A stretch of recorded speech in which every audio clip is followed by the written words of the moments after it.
Welcome, everybody. Welcome to another edition of English Bilingualism One with Dr. Varghese and Matthew Varghese.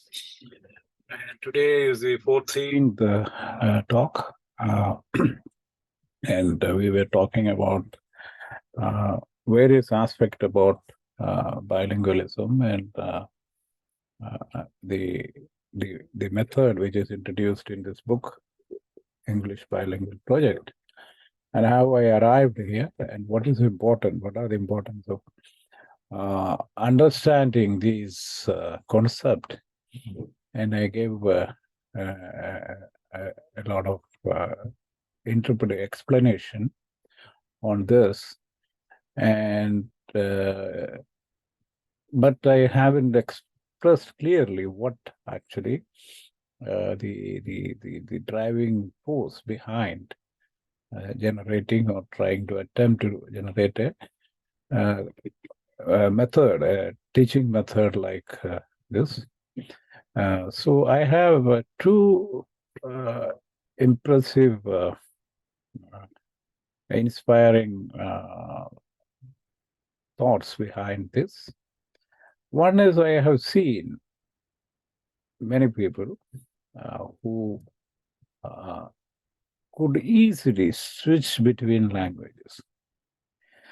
It is not just a skill, acquired skill, but I have found that it is something more than that. Is working in their mind, in their consciousness, that help them to switch between languages.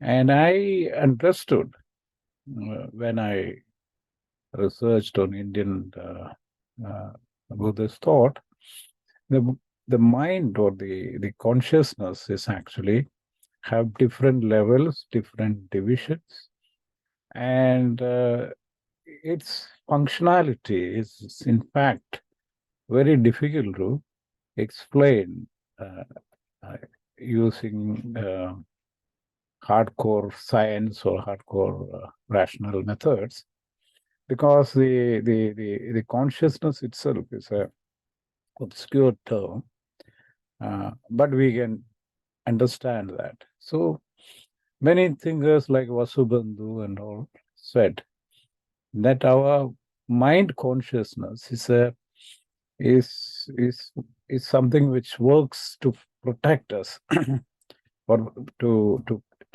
frame up our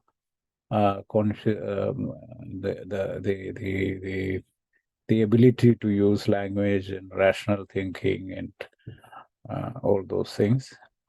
Then another aspect I followed is the studies in bilingual brain.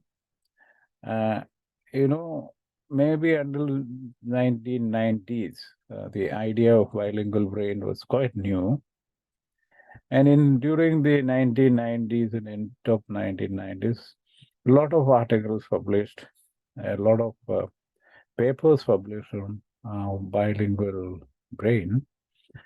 And so many studies were there, but they're all based on presumptions and in some cases assumptions, because the people who used to able to use it, people who are bilingual or trilingual, when they get brain injury, some researchers found that their language ability completely changes. And those studies actually inferred that the Broca's and Wernicke's region of brain, which is responsible for creating speeches and controlling speeches, when it got injured, actually, those people who could speak more than one language actually were not able to generate speeches as they used to. So they inferred that these areas are actually important for producing speeches. But in 1997, I actually, in this book, I follow her research. a doctor, a neuroscientist, a neurologist actually. She made a substantial research using a modern technology called functional MRI. And using functional MRI, you can separate you can actually see what happens in the brain. And she used that technology to study the behavior of brain. And she, in fact, published her work. I have cited those works in this work. And one of the important work she, one of the observations she made was bilingual people naturally able to separate two languages without the data connected with each language are stored in a particular way in the case of bilingual. And that is same for the trilinguals and all sorts of multilinguals and all. And I found that this is an important observation. It is not like an assumption that people's brain got injured and their ability to use languages become substantially decreased because of the injury especially in Broca's areas of the brain. But she could actually map that Broca's areas of brain. And what happened in the case of bilinguals, why they could communicate in two languages without intermixing with each other. And I think in one of my lectures, I said you assume that the brain create neural circuits depending on each language, and that is separated in a particular way that we can experience that when you speak in a language, you take the linguistic properties like grammar, vocabulary, and all from one chamber of the brain, and when you use another language, you use another chamber of the brain and to process. But it is much more complicated than that. Right? It's not the chambering the brain, but it is much more difficult to explain in this way. But we can experience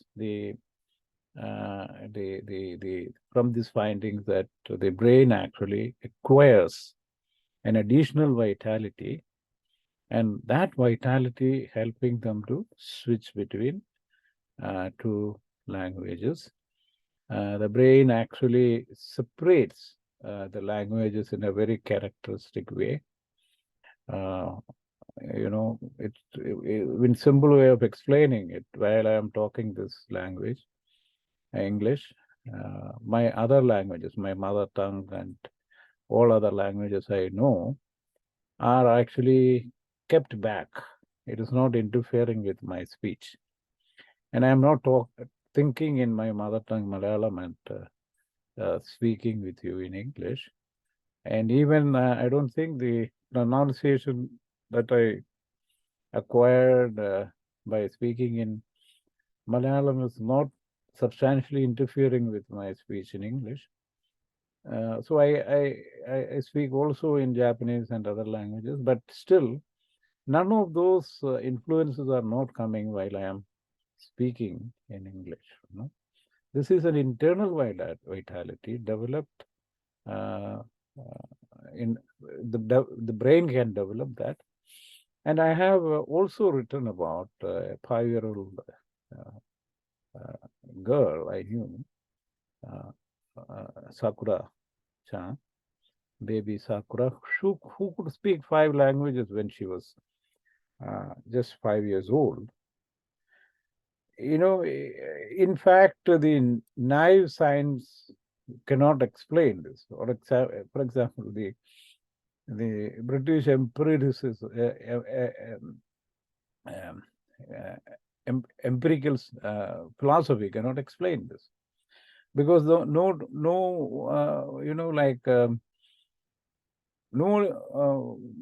data. I mean, like, she was not trained in any of those languages in a systematic, in a classroom situation.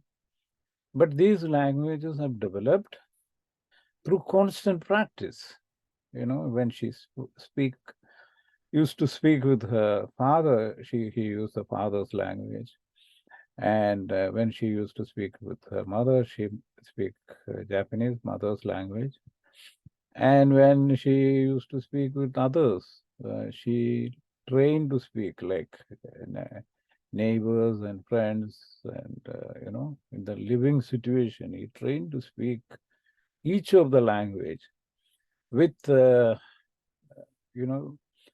substantial level of precision, which is very difficult to develop in the mind of even people who trained in the language for many years.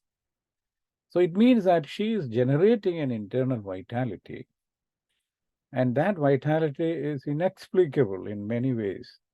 Like many aspects of human life is not inexplicable in the scientific means. So we have to have that kind of understanding before making sweeping judgments on anything.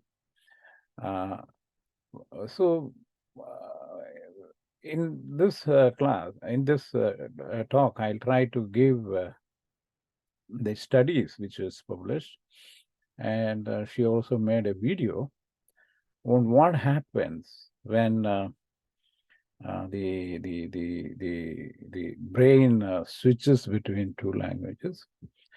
And she says that the mainly the brain have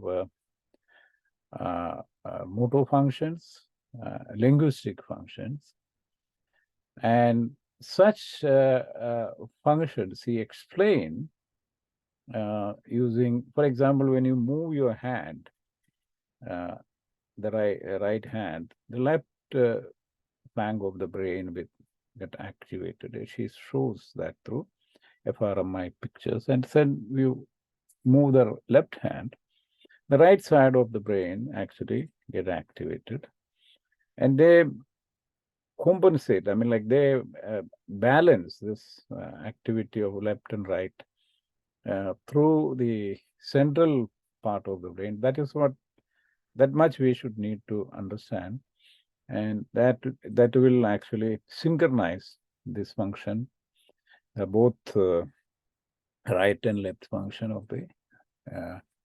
of our hand.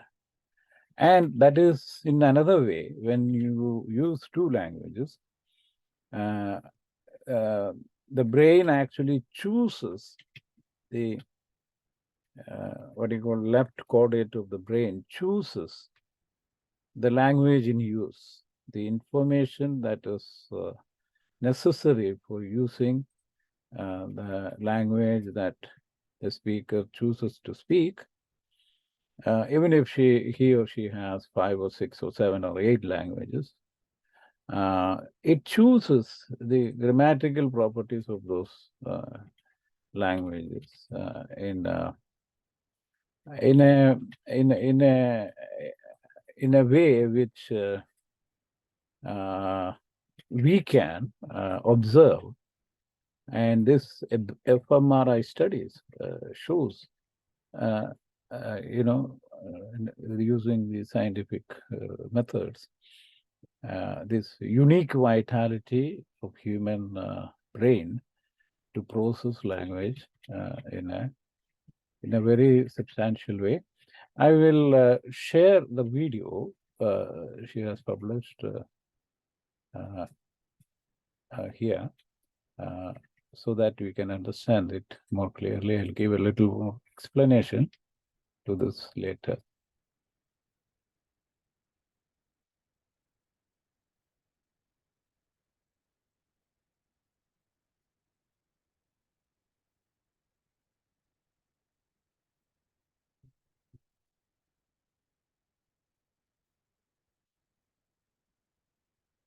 The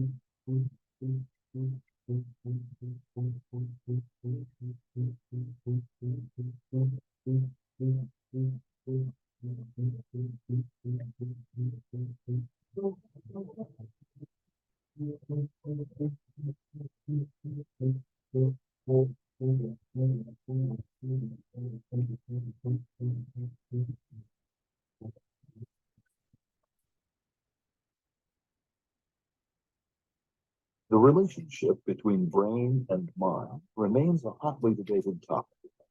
Therefore, looking in on the operations of the brain may help gain further insight about the mind. Neuroscientists have now expanded the use of neuroimaging techniques. I will just increase the volume.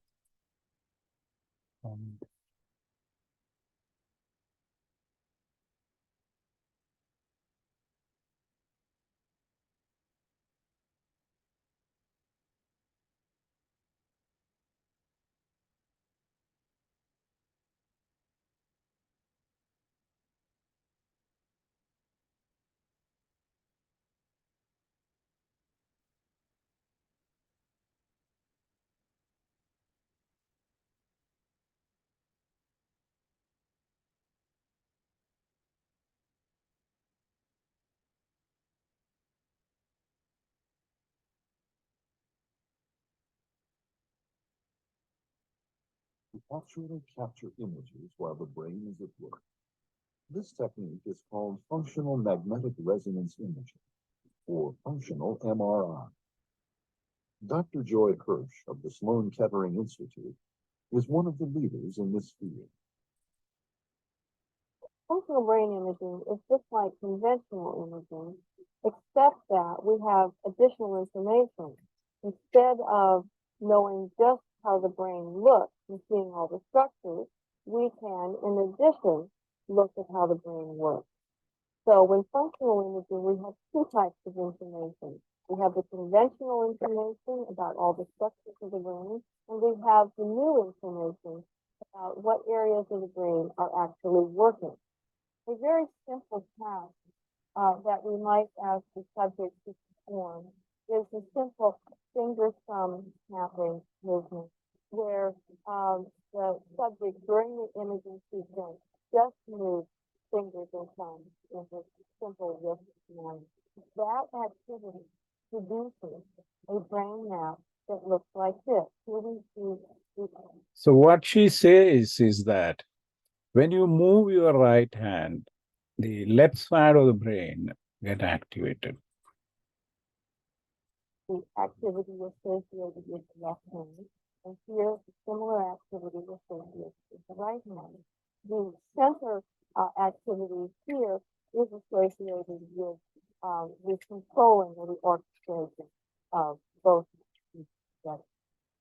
Dr. Hirsch and her colleagues have used functional MRI to map sensory, motor, and language regions of the brains of cancer patients prior to surgery. One of the reasons that Memorial Kettering that we have a very active functional imaging program is that we're very interested in applying this technique in neurophysical planning.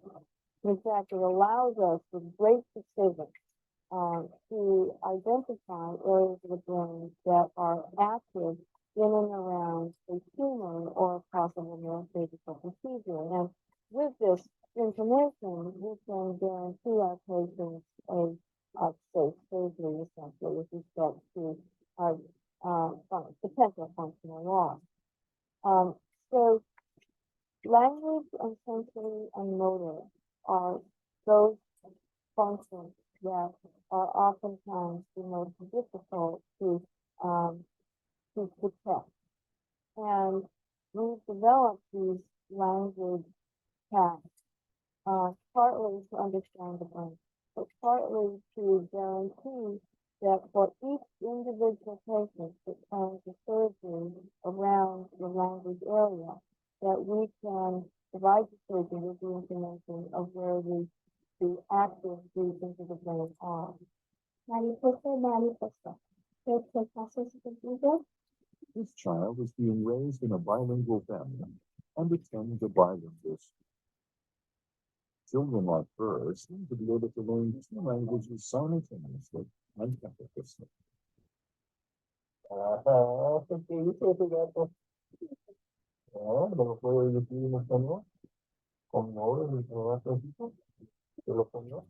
For these children, the ability to speak both languages is controlled by overlapping areas in the brain, So this as shown in this. this is what happens in the brain of a bilingual child. She developed her native language. It is here. It is written like Turkish. She speaks in that language with her father, maybe, and then she speak English. That is this area with her mother, and then the brain create a common area in between here. This is called the bilingual area. You know, this get activated in the brain. So the brain transform from the unilingual processing ability to a bilingual processing ability. And this is internally happening.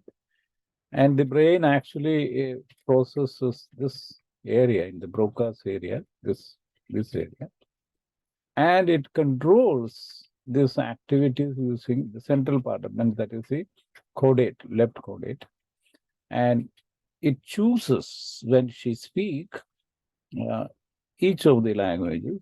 It chooses the detailed grammatical details and properties of the language that is required to be spoken, or that is chosen to be spoken. Functional MRI.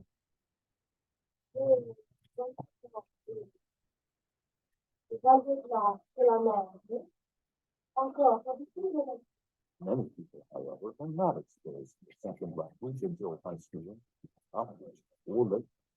In these individuals, learning a second language can be much more difficult.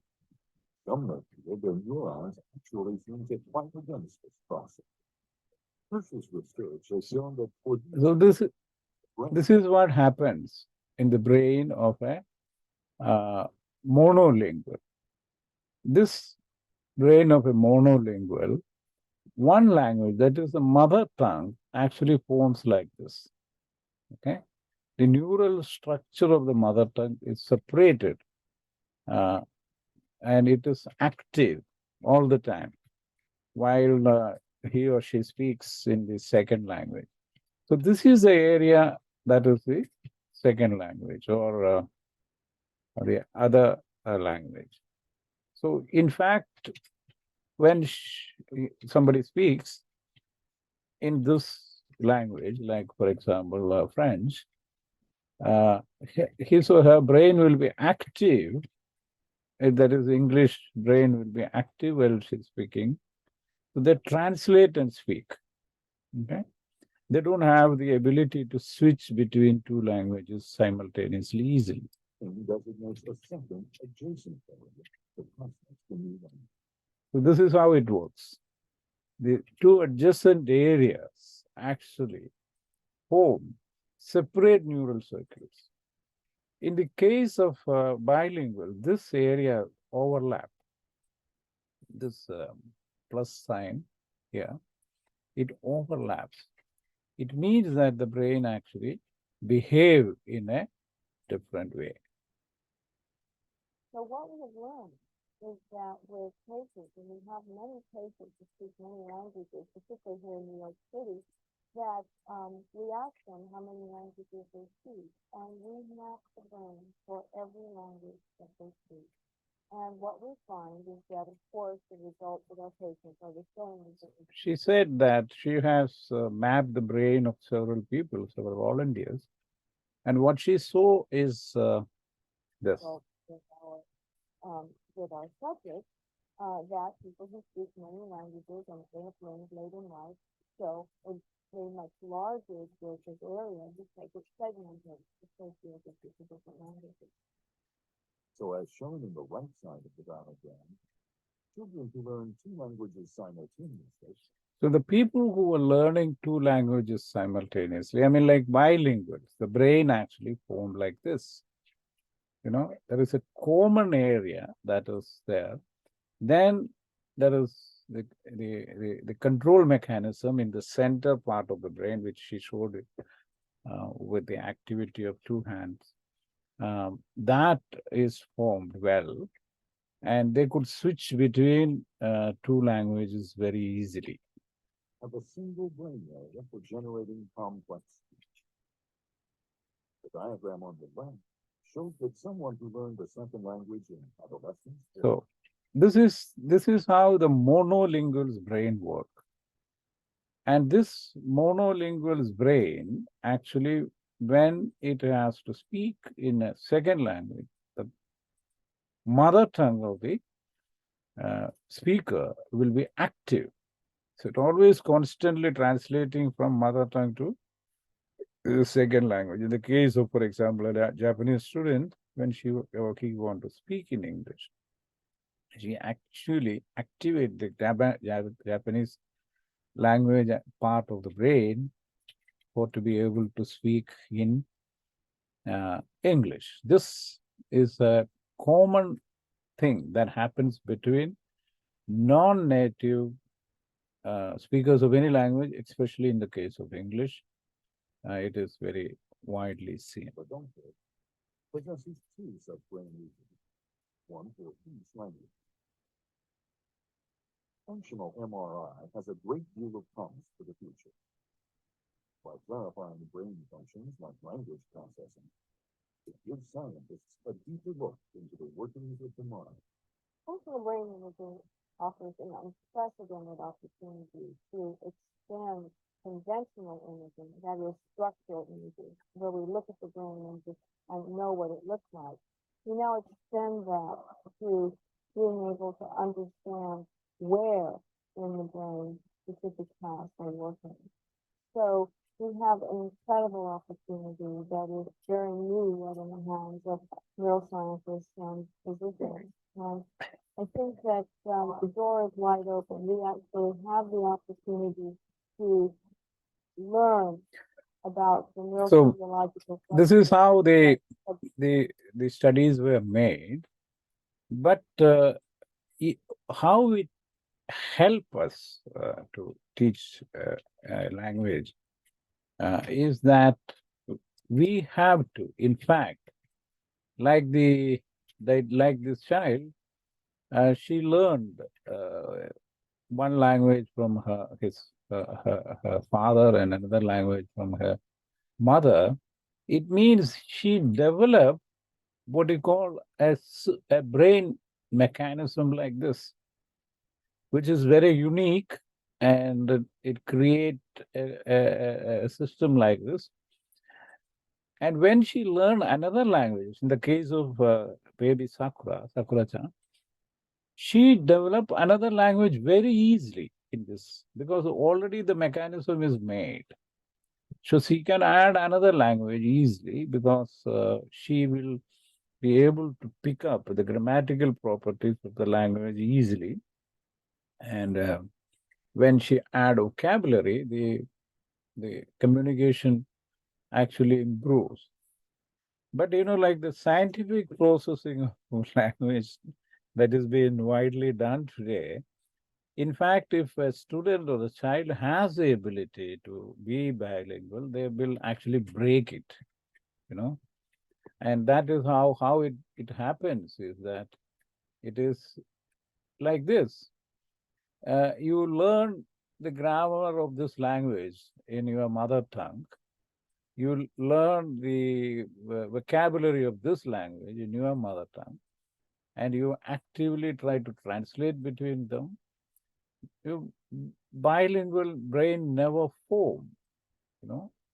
This is the saddest part of it. Your brain never get that vitality to process two languages simultaneously. You just break it in a way.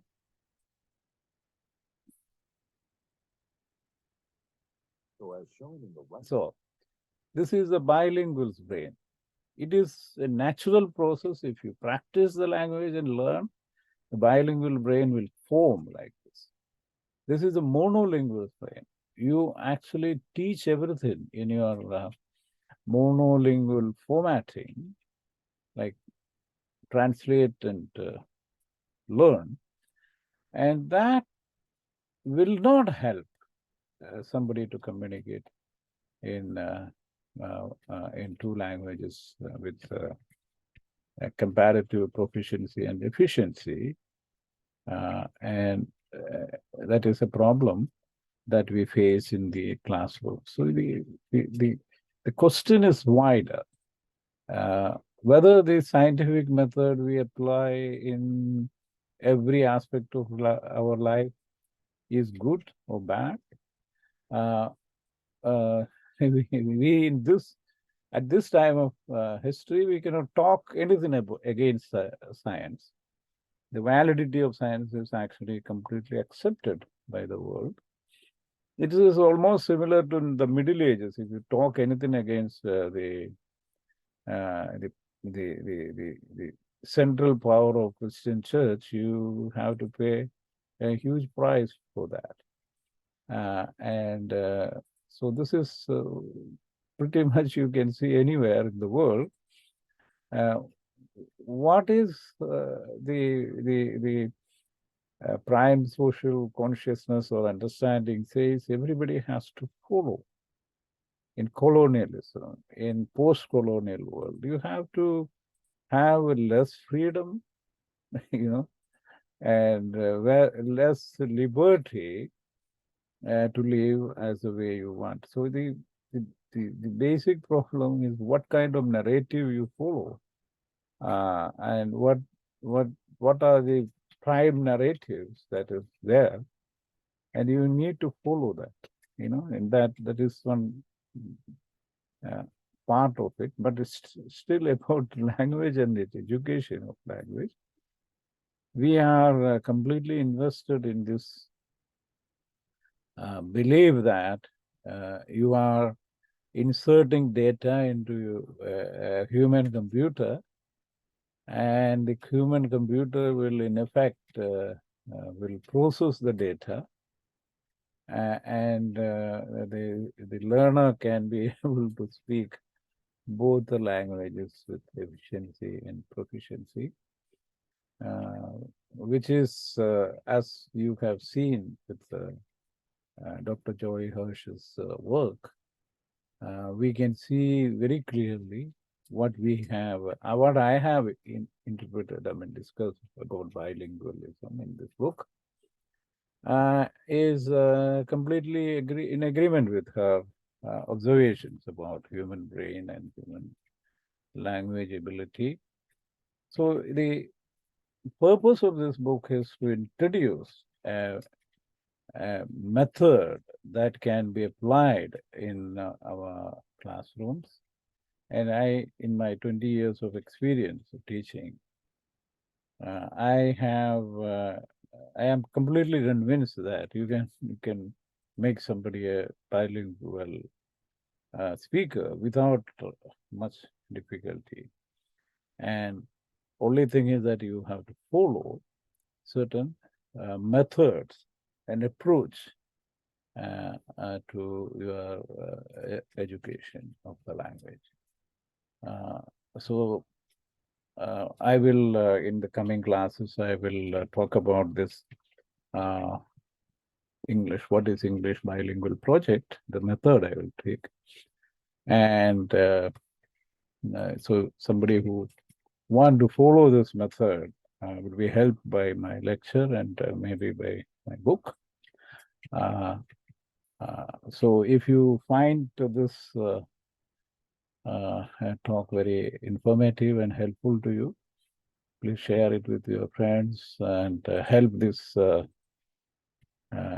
community grow so that many people will be benefited who have no idea about the processing of language in our system, and that is I think it is helpful for them. I switch over to Japanese. So 今日の話で私は今最近、日産、それ、この21世紀の時、出版された、研究について、ジョージ・ジョイ・ハーシュというような学者、ドクター・ジョイ・ハーシュというような学者、彼女はニューロロジストですね。神経学者です。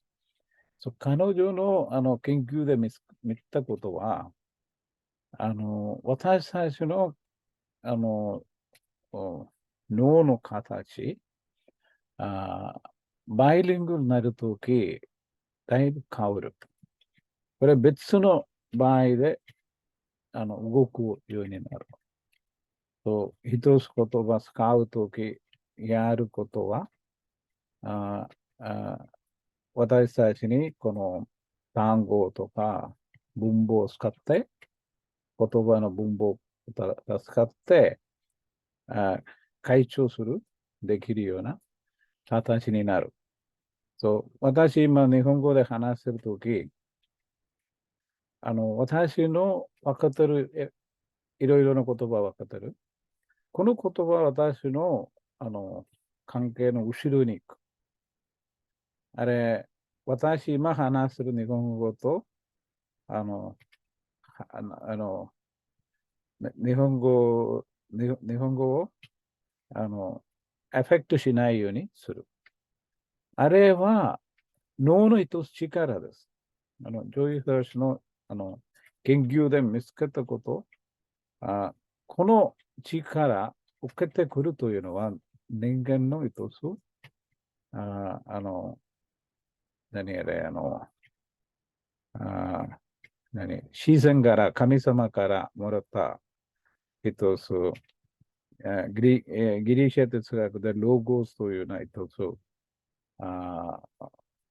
ことある。あれを使って、私たち使うというような話。あれ、昔の時代で哲学の場合でこれ、話してでも、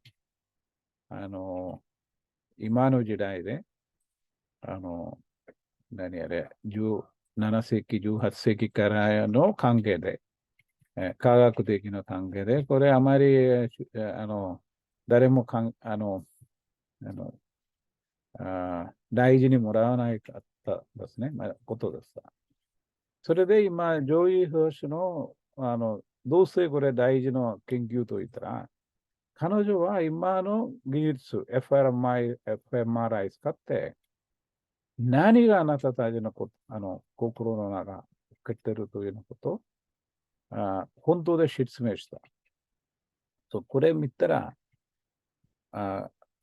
二つことを習うとき、学ぶとき、あなたの脳の形変わる。今私日本語で話するとき、英語も多分、マラヤラム、私のインド言葉も別のいろいろな言葉分かってる、私分かってること何も頭の中入ってこない。日本語だけ使える。これは人間にできる、みんなにできる一つ力です。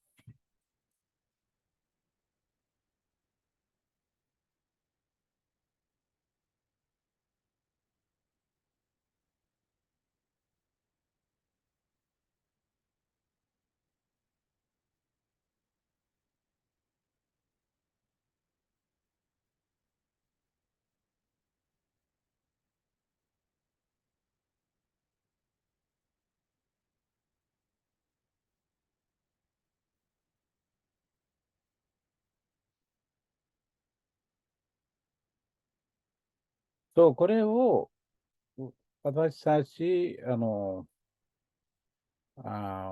使わないで、言葉ちゃんと使えるできない。今日はこれで私のディスカッションを終わる。それからさっきのディスカッションの中、私、今20年ぐらいこの言葉を教えてる。あれ私の経験で、バイリングルの場合で言葉になるたら、日本語も英語も、日本語も別の言葉も、難しいないで、直接話せる、できる。そう、これは、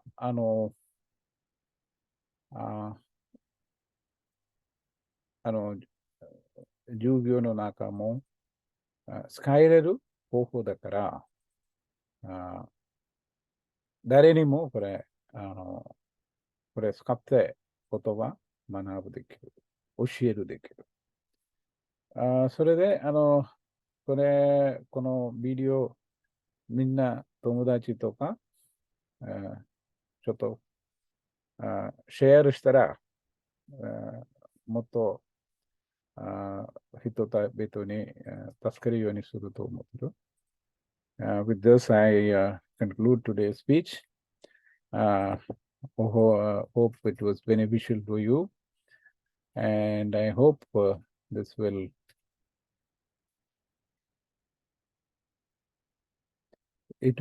help more people.